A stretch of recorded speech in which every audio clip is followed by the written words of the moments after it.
My name is Daniel Barna.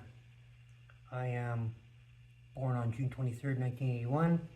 I'm 44 years old. So I got some stories to tell. They're good, they're bad, they're indifferent, they're ugly. Very animated. I'm going to try to keep it real. Very explicit, just in case there's any youngsters.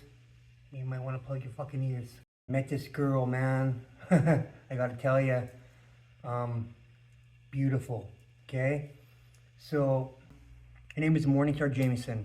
I was actually going to physiotherapy in a cab, and on my way back, got out of the cab when I was walking to my hotel, and I seen this girl, man. I tell you what, it made me spin around my fucking heels just to check this girl out. And I asked her, I said hi, right? She looked at me straight in the fucking face and she says, "You got anything for me?" And it was hilarious, right? I thought this was comical. So I said, no. And she looked at me again. She's like, "Well, fuck off then." And she walked away on me, man. About 3 days later, going to physio again. I was on my way home from in a cab. And I was searching for the girl for like 3 days, man. I couldn't find her anywhere. All of a sudden, I seen her walking by. "Stop the fucking cab." And I jumped out and I walked up to her and I says, "Hey," again. And she said the same fucking thing, man. She's like, "You got anything for me?" And this time I'm like, "Yeah." And she's like, "Well then, okay." And she climbed the cab and that was it. Called the drug dealer up and she jumped in the front seat and we knew this guy pretty well. So I jumped right in behind him. And as we were driving away, we went down to the Rendezvous, which is a strip club. As we were driving, I slowly pulled my belt out from my pants, and when she gave me a signal, I threw it around his neck from the back seat behind him, and I pulled him back so hard he slammed on the brakes. We took his money, we took his dope, and we took his car, gave him his phone, and we drove to Vancouver. Okay, this girl was beautiful, man. This is what we did. Took her to Vancouver not shortly after we got married. We see this guy on the street, and we started talking. We asked if he can help us move. We had a bunch of shit, so we decided to help us move, right? So we bring him upstairs, 5th floor, no elevator. So we pack up the Jeep, the load. I told Morningstar, "Why don't you stay back, honey? You stay back. I'll take this load to a place, I'll come back and we'll reload again." So that's what happened. I left this fucking clown with her. When I came back, I come in and she's standing at the door wanting to come out, like facing me. I must have just met her when she was wanting to leave. I come in the room and there's a buddy on the bed, had his fucking dick in his hand. Okay, now this pissed me right off. So obviously right away I grab her, I pull her out and I come back in the room, gonna dummy this kid. I pick him up off the bed, you know, he's trying to pull up his pants. And as soon as I picked him up, he went and he grabbed this pair of like carpenter scissors, big scissors, and he broke them in half. So he had two, he dropped one, and he came for her out the door, and I stopped him, and before he could stab me, I grabbed him, and I brought him to the stairs, and this is top 5th floor, about 20 stairs down. I fucking threw this kid from the top, grabbed his fucking collar and his pants and the belt, and I tossed him off the stairs, and he hit probably the 3rd step from the bottom and crashed into the wall. And I ran down, I was gonna jump on his fucking face, and he stood up and he went like this, whack, and he hit me right here. He sunk the knife right in and he fucked off. Found his wallet down the stairs and it was full of money, so of course we took that. I'm like, "Ah, fucker." He hit an artery. It was piss and blood out. It was like a murder scene, no shit. There was blood spread all over the walls.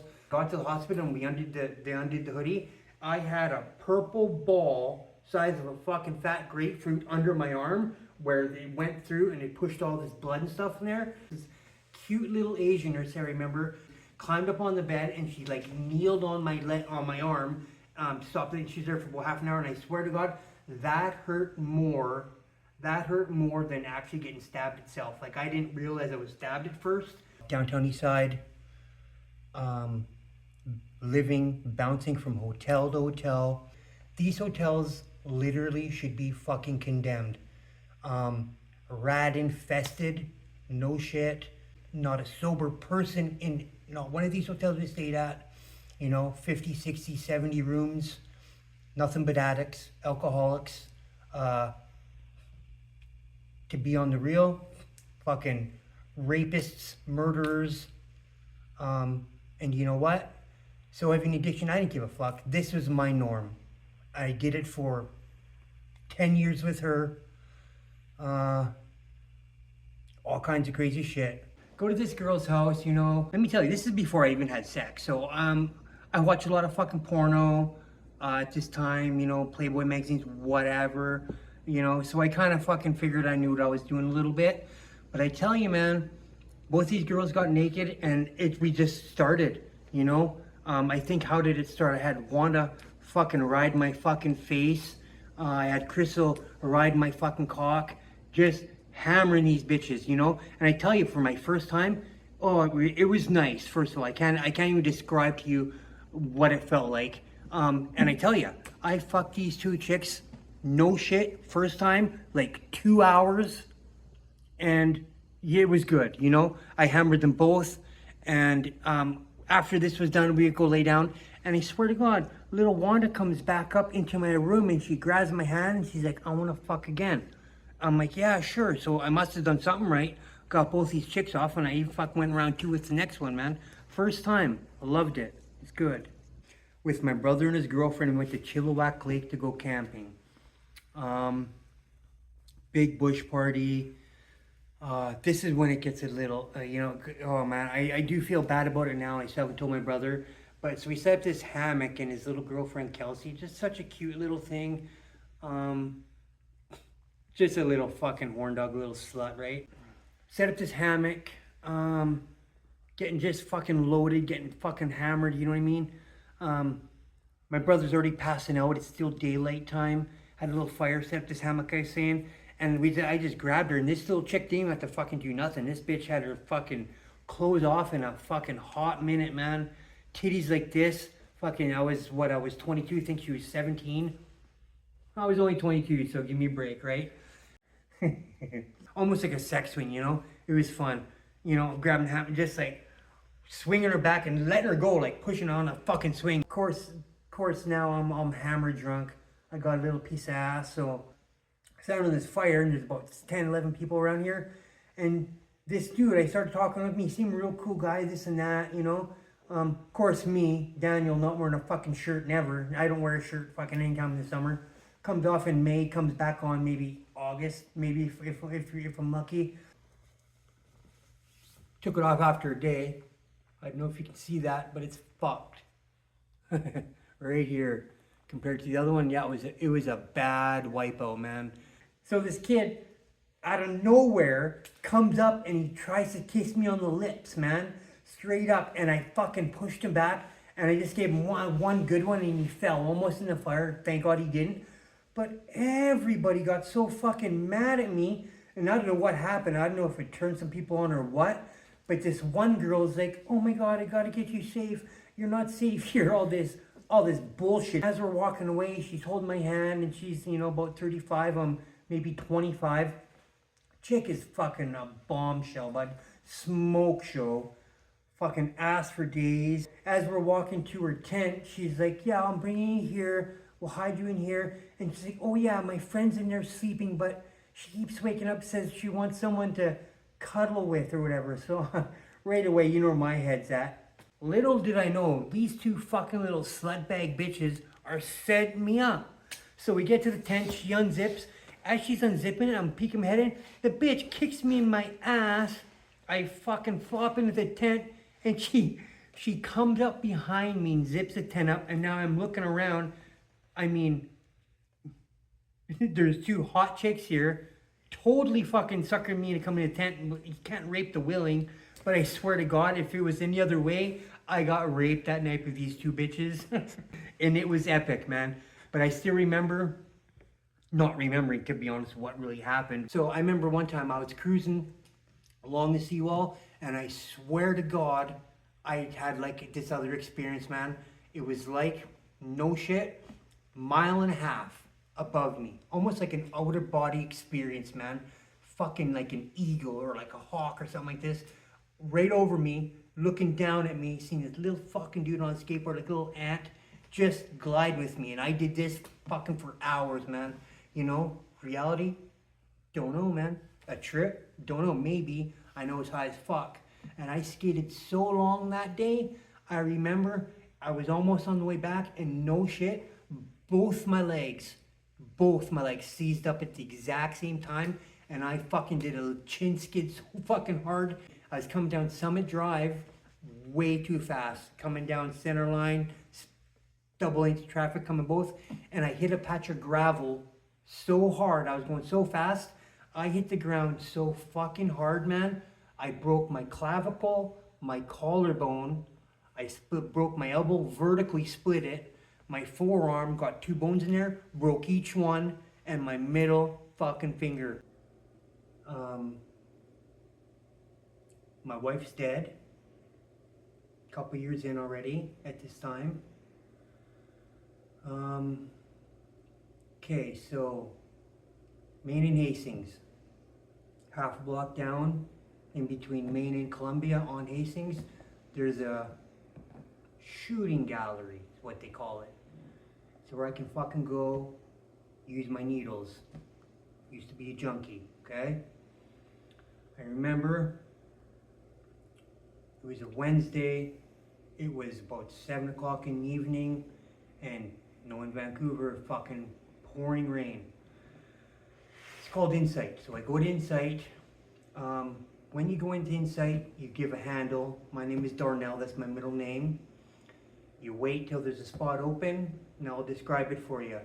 You could go, once they call your name, you go through a set of doors, and there's about 12 seats along one wall, all cubbied apart, big mirrors, and on the other side of the room, there's a big long desk.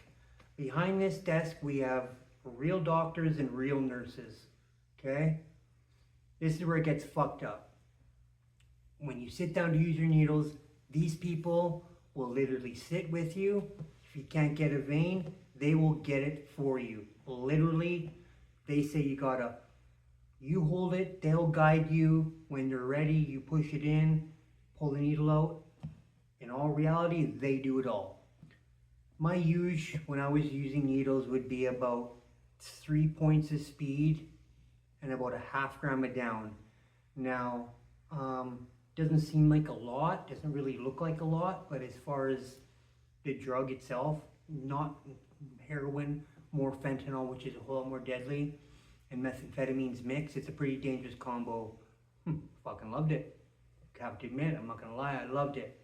Now, when I mix this up a little cook pot, doing my little fucking ritual, I'd always get a nurse to calm down. And I remember she was ready to, I was lining it up, and I looked at her and I'm like, before we do this, I'm warning you, this is a good shot, so just kind of watch me, right?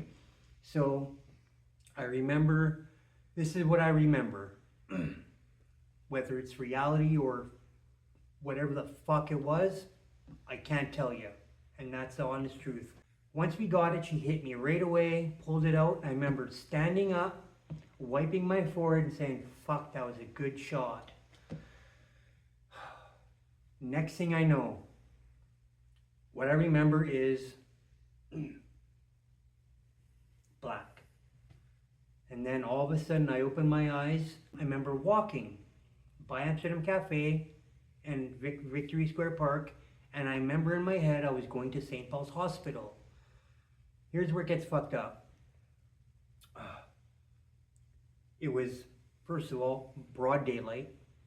How can I describe it? The buildings and the concrete, damn near beautiful, shiny as silver could be. As shiny as you can get concrete, I suppose. The bluest fucking sky I've ever seen. And I was just walking, and I was fucking content.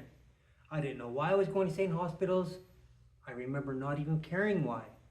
Didn't cross my mind. I didn't think about why I was going. I knew I was walking to St. Paul's Hospital. Broad daylight, beautiful sky. And as I was walking, I remember looking on the road. And I don't know how to describe it. A reflection, a spark, something. And it was walking at my pace. I remember stopping, it'd stop, and I'd walk it, go.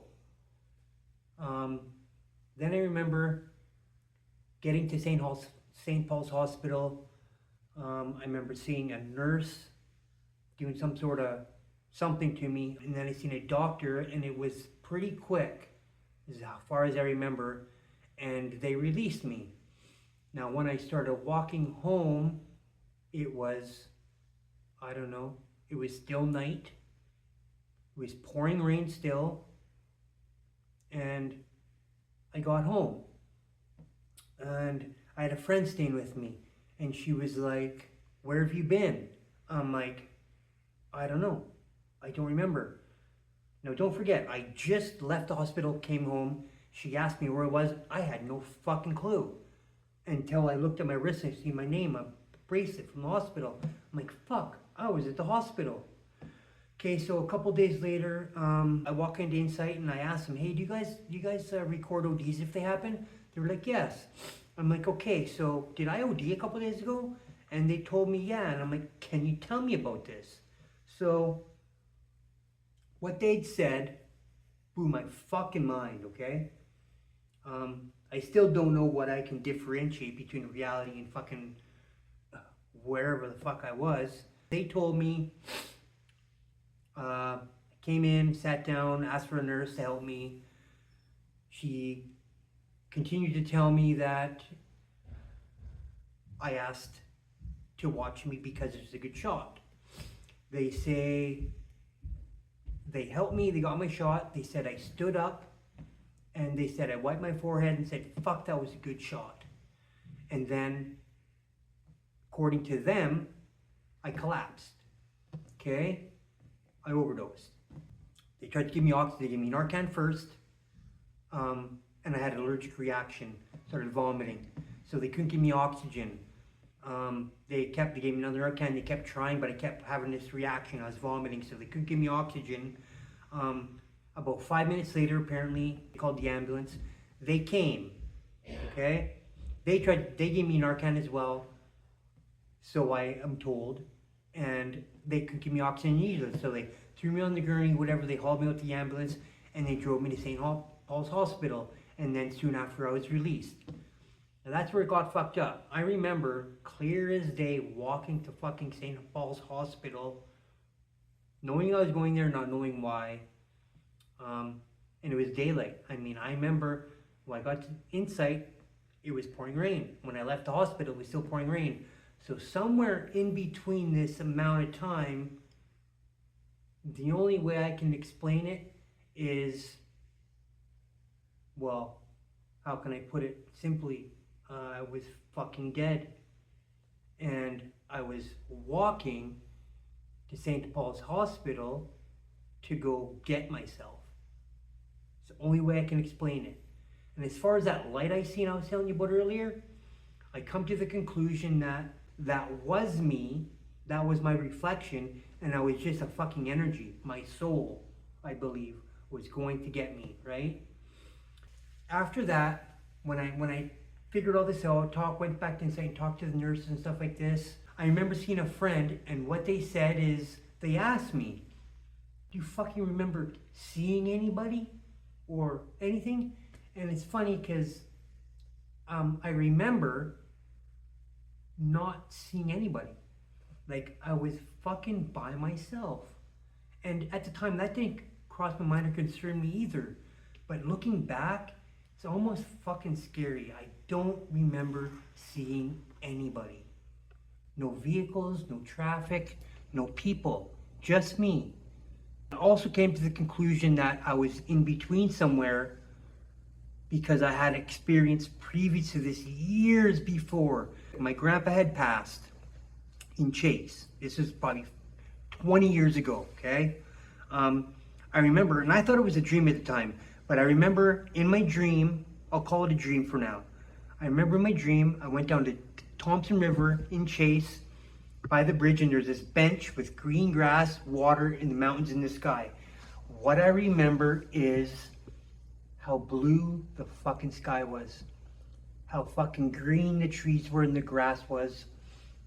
The bridge I was crossing, that same silver, everything was so bright and animated almost. And my grandpa was sitting beside me on this bench, and we were talking, and he was about 30 years old. He died at 76, but he was about 30. And I remember asking me how I'm doing, if I'm okay, and I says, I'm fine. And then I also remember looking at him and saying, Grandpa, how come our lips aren't moving? And he's like, because we're talking to each other in our heads, you know? And that's why I came to the conclusion later on when I OD'd, is that where I was with my grandpa was identical to the place I was when I OD'd. So I didn't die before, but my grandpa came to visit me, and I think I met him halfway. That's where I come to this conclusion.